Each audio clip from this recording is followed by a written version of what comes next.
Porém, como eu disse, o conceito de elétrons, né, aliás, o conceito de dopagem, ele é de extrema, mas de extrema importância mesmo. Por quê? Olha só, no exemplo anterior a gente tinha um cristal de silício puro.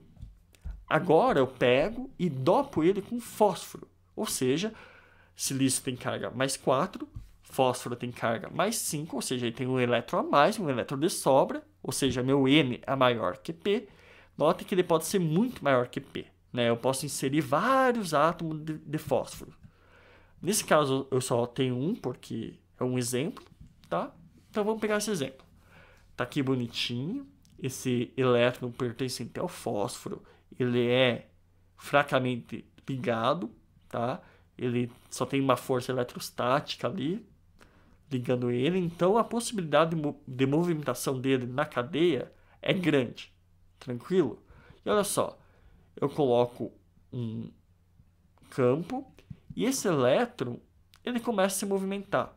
Ele começa a se movimentar, ele começa a se movimentar, e até que ele conduz a corrente elétrica, pela movimentação desse elétron que eu tenho em excesso. Contudo, olha só que interessante no nosso diagrama de banda de energia. Quando a condutividade é extrínseca, eu não falei uma coisa. Extrínseca é porque eu dopei o material. Intrínseca é devido somente ao material e extrínseca é devido ao dopante em si. Quando eu insiro esse meu dopante, os estados de energia, as bandas de energia, elas mudam, tá? E quando eu insiro um dopante com maior número de elétrons, ele cria um defeito no meu material. Lembra-se que eu falei que o defeito é muito, muito importante, que eu chamo de estado de doador. Ou seja, um estado bem abaixo da banda de condução que recebe elétrons, tá? Recebem os elétrons do fósforo. Isso é muito importante. E esses elétrons são excitados para a minha banda dita livre, banda de condução. Então, a condução ocorre basicamente somente devido à excitação do elétron do estado doador para a banda de condução. Perceba, diferentemente do caso anterior, da intrínseca, eu não crio buracos na estrutura. Então, a condução devido a buracos não existe. Tá? Então, ela, ou se existe, ela é muito pequena, ela pode ser desprezada. Então, a condução aqui é justamente eletrônica, devido à presença de elétrons. E repare bem, não são elétrons do silício, são elétrons do meu elemento dopante. Você pode vir a perguntar, a condução sempre vai existir? Esses elétrons são infinitos? Óbvio que não, uma hora eles vão acabar, certo? Então, o tempo de vida vai depender das condições de uso do seu material. Então, resumindo, o elétron em excesso conduz a corrente no material, mas não deixa um buraco para trás, certo? Adiciona um nível de impureza logo abaixo da banda de condução, chamado de estado doador, porque está doando elétrons, tá? Esse esse elétron para a banda de condução, mas não deixa nenhum buraco para trás. Como eu já disse, ele cria esse estado doador, ele consegue doar elétrons para a banda de condução, mas sem deixar um buraco para trás.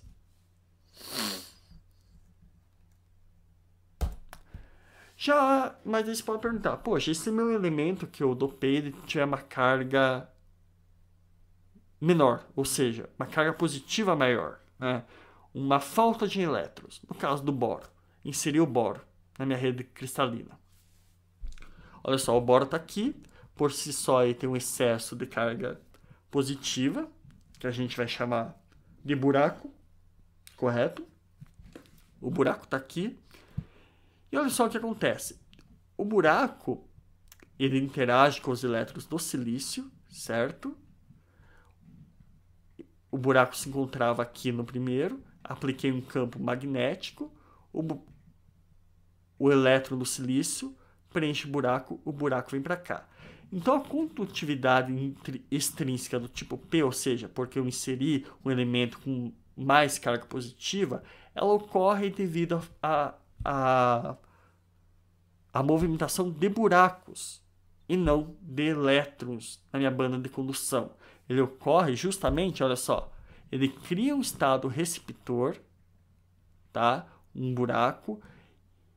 Esse estado receptor recebe elétrons, tá? Só que ele permite a mobilidade de buracos na minha rede cristalina. E essa mobilidade de buracos que atua como condutor de corrente elétrica. Aliás, proporciona a condução de corrente elétrica. E perceba, diferentemente do extrínseco tipo N, que a condução ocorre somente na banda livre, a banda de condução, aqui no tipo P, ela ocorre justamente na banda de valência. Isso que é interessante. Então, a banda de condução aqui não atua em nada, praticamente em nada. O efeito dela é praticamente desprezível. Se vocês verem lá no Callister a equação que descreve a condutividade extrínseca do tipo P, ela não vai levar em consideração os elétrons. Ela vai levar em consideração apenas a mobilidade de buracos. Então, para resumir, quem participa da condução é o buraco e não o elétron excitado para o estado receptor, certo? Então, você tem um estado receptor, o elétron vai passar para ele, porém, quando ele passa para esse estado receptor, você permite a mobilidade de buracos na minha rede cristalina, gerando a minha condução elétrica. Ficou claro isso? Eu acho que tentei explicar da maneira mais simples que eu consegui aqui. Claro, tem muitas questões que são pertinentes. A própria questão de estado de Fermi é uma questão mais complexa, bandas de energia, enfim, tem disciplinas, estudos ainda somente sobre bandas, mas é algo muito interessante, algo que foi descoberto ali de 1920, 30 para cá, tem tudo a ver com a teoria da foto, né, a descoberta do foto, enfim. E é realmente um assunto meio complexo, eu espero que tenha dado a base, pelo menos conceitual, para vocês entenderem meio por cima o que está acontecendo em semicondutividade, né, o que acontece quando eu dopo um elemento, por isso que a dopagem, espero que ela tenha ficado tão evidente, né, a importância da dopagem.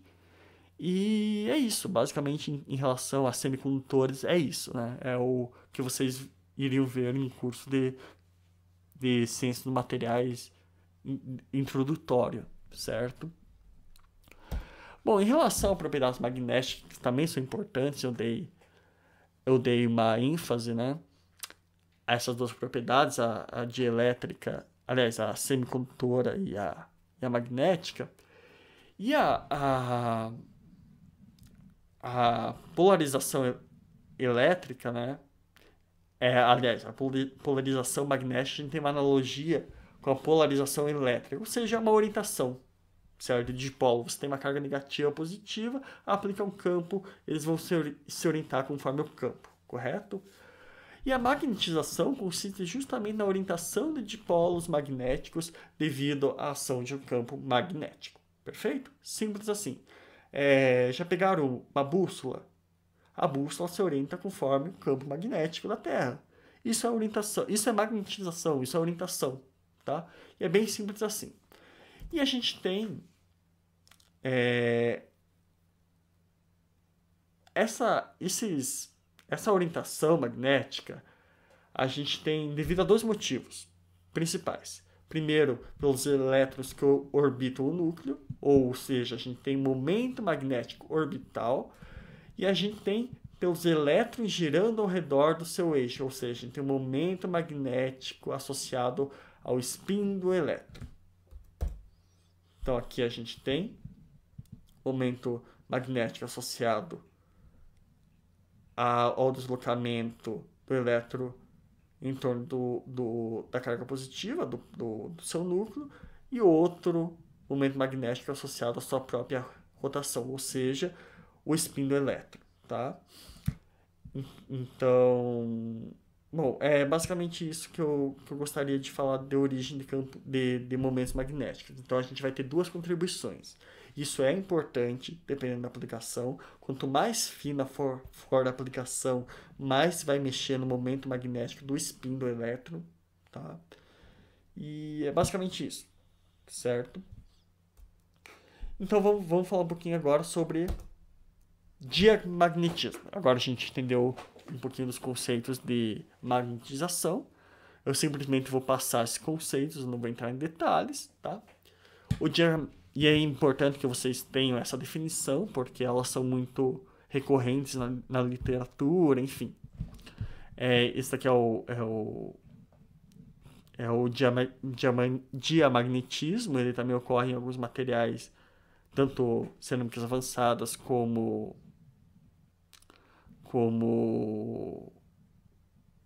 metais, né? Ele pode ocorrer em metais também.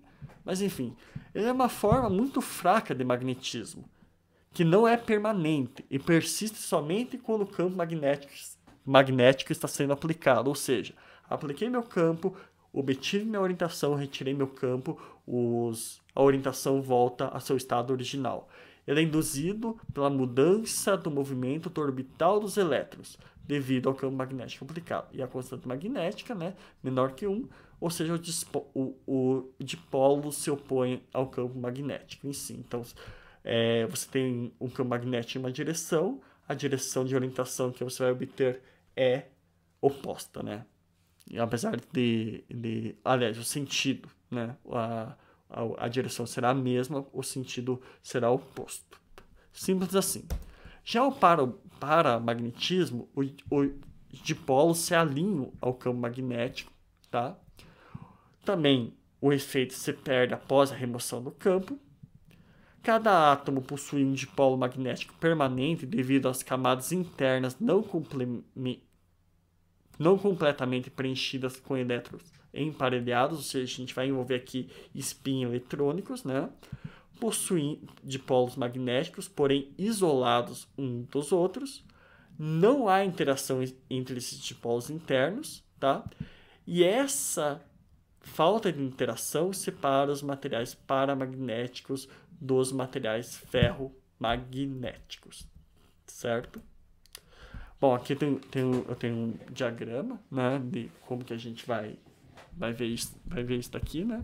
A gente tem o material diamagnético, certo? Esse H é em Henry, a unidade, mas a gente vai entender ele como campo magnético aplicado. Ele é uma unidade um pouquinho estranha e tem um porquê dessa estranha, mas a gente vai entender unicamente como campo magnético externo sendo aplicado. Olha só, eu tenho meu material diamagnético, certo? Eu aplico meu campo externo e ele se orienta contrariamente ao meu material, ao meu campo externo. Ou seja, o campo induzido dentro do material possui direção contrária ao campo aplicado. Já no meu material paramagnético, tenho já meus spins aqui desordenados, correto? E na medida que eu aplico o campo, eles se orientam na mesma direção, tá? Diferindo dos materiais diamagnéticos. E após eu retirar meu campo, a desordem volta também. Tranquilo? Agora o ferromagnetismo, tá? Os dipolos se alinham com o campo. Eles possuem domínios magnéticos permanentes na ausência do campo elétrico, ou seja, mesmo que eu não esteja aplicando um campo elétrico, ele vai ter um magnetismo, uma direção preferencial. E a gente já vai entrar aqui em domínios magnéticos, o que são, certo? E o importante é de vocês saberem que o dipolo se alinha com o campo que eu aplico, mas após eu retirar o campo, a orientação permanece, certo? Só isso. Essas são as diferenças básicas, são conceitos bem, assim, tranquilos de se entender, não tem nada muito complicado, porém tem um conceitinho que vale a pena a gente explorar mais um pouquinho aqui, que é justamente, aqui eu tenho uma densidade de fluxo, né, magnético aqui, ó, o campo induzido, vou chamar de B. Esse H eu chamo de campo aplicado. Eu não coloquei as unidades, apesar de ser Tesla. Aqui eu tenho uma unidade diferente que é Tesla, vezes vezes metro quadrado, enfim, é uma unidade diferente, apesar de ser campo magnético, é uma unidade diferente. E aqui eu tenho a permeabilidade magnética, nossa, que eu não citei. Ela está relacionada com a intensidade de magnetização, tá? É uma característica do material, tranquilo? Então, essa intensidade de magnetização, ou seja, quanto o material fica magnético, varia conforme minha permeabilidade magnética. Tranquilo? Olha só. Se eu aplico esse é um gráfico bem comparativo, tá? Você tem o vácuo aqui, tranquilo. Se eu aplico um campo magnético nessa direção, o campo magnético induzido em materiais ferromagnéticos, ferroelétricos aqui, né? Ferromagnéticos, eles são extremamente altos, né? Eu consigo induzir um campo muito, mas muito alto, tá? Já no paramagnéticos, ao aplicar o campo magnético externo, esse campo induzido no material, esse B aqui, esse em Tesla, ele é intermediário. Já para o diamagnéticos, ele é baixo, certo? E a gente pode ver justamente devido às interações entre um deles ser responsável por um deles já por possuir domínios magnéticos, ou seja, uma orientação preferencial, outro por estar relacionado ao momento magnético do elétron em relação a seu núcleo, e outro por estar relacionado ao momento magnético do spin do elétron, né? Basicamente é isso. Então, para encerrar a nossa parte, eu trouxe aqui, eu falei tanto de domínio magnético, tanto de magnetização, tá?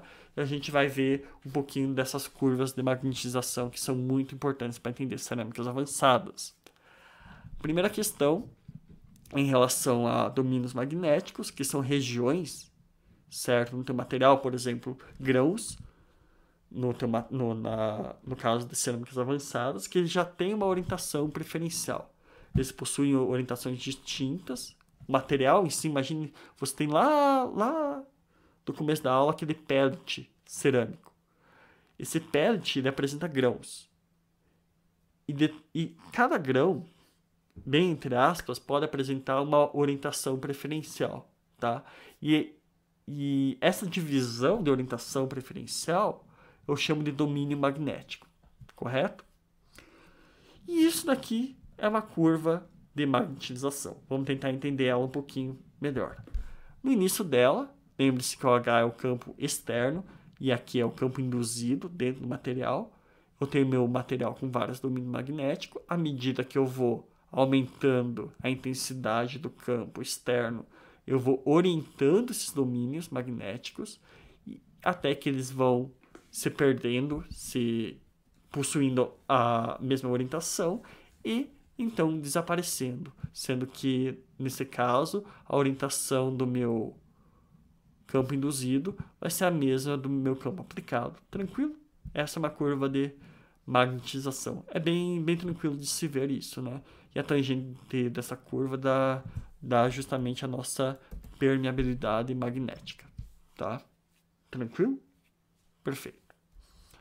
Mas olha só, tem também um outro conceito que é importante, que é o de esterese magnética, tá? Que vale a pena ser explicado. Lembrando também que H é o campo aplicado e B é o campo induzido. Primeira coisa, imagine o seguinte, essa curva azul representa justamente essa curva aqui, tá? Primeiramente, eu estou orientando meu campo, orientando meus domínios. Chegou no ponto S, aqui, chamado ponto de saturação, eu tenho uma orientação dos domínios magnéticos na direção de H. Tranquilo? Beleza. Mas olha só, o que acontece se eu começar a diminuir a intensidade do campo aplicado, porém manter essa direção, certo? Olha só, a curva vai decaindo, tá? essa curva vai decaindo, o campo permanece na mesma direção, o campo induzido, porém a magnetização vai decaindo, chegando a um ponto chamado de ponto residual, ou seja, um ponto onde que a minha intensidade de campo aplicado no meu material é zero. Perceba que eu vim diminuindo ela sem mudar a direção, tá? Ela continua positiva nesse caso. Porém, eu deixo domínios magnéticos, ou seja, eu tenho uma orientação residual, eu tenho já um campo induzido no meu material, tá? Mas daí, o que acontece se eu mudar a direção, o sentido do meu campo magnético aplicado? Ou seja, comecei a ir para cá, comecei a mudar o sentido, a orientação começa a mudar, até que eu chego no ponto de coercividade, ou ponto coercivo. Não há o alinhamento magnético, certo? Tranquilo? Por quê? O alinhamento magnético no sentido que não está alinhado com o meu campo. Ele está desalinhado, né? Ele está na minha direção oposta. E vamos supor que eu continue aumentando o meu campo aplicado, né? Diminuindo, na verdade, aumentando a intensidade, só que em sentido contrário, e até que ele chegue no ponto S, ponto de saturação. A orientação dos domínios magnéticos são contrárias a H, estão na contrária a H, certo? Ou seja, ao invés de eu ter uma orientação no mesmo sentido que H, aqui eu tenho uma orientação no sentido oposto, certo? Chegando aqui, vamos supor que daí eu comece a aumentar gradativamente meu campo, mas sem mudar o sentido dele, o campo aplicado. Olha só, a gente chega num ponto também também chamado residual, só que a orientação residual é diferente dessa daqui, ela é contrária a H.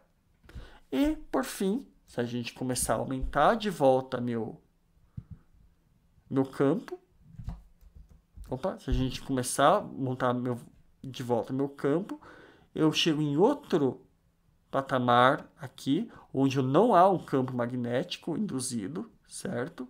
O campo magnético induzido aqui é B. Porém, se eu continuo aumentando, ele vai seguir, até chegar novamente ao ponto de saturação, certo? Ou seja, eu aumento a magnetização do meu material. Perceba que essa curva é muito importante porque ela vai e volta. Simples assim, ela vai e volta. Eu consigo magnetizar, orientar na direção que eu queira, depois voltar para a direção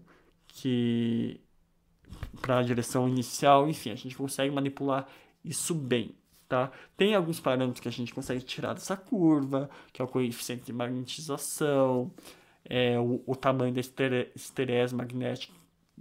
Essa esterese magnética vai definir se o material é magnético duro, mole, mas a gente não vai entrar em detalhes, mas sabe que ela é muito importante que vocês entendam o que está acontecendo, correto?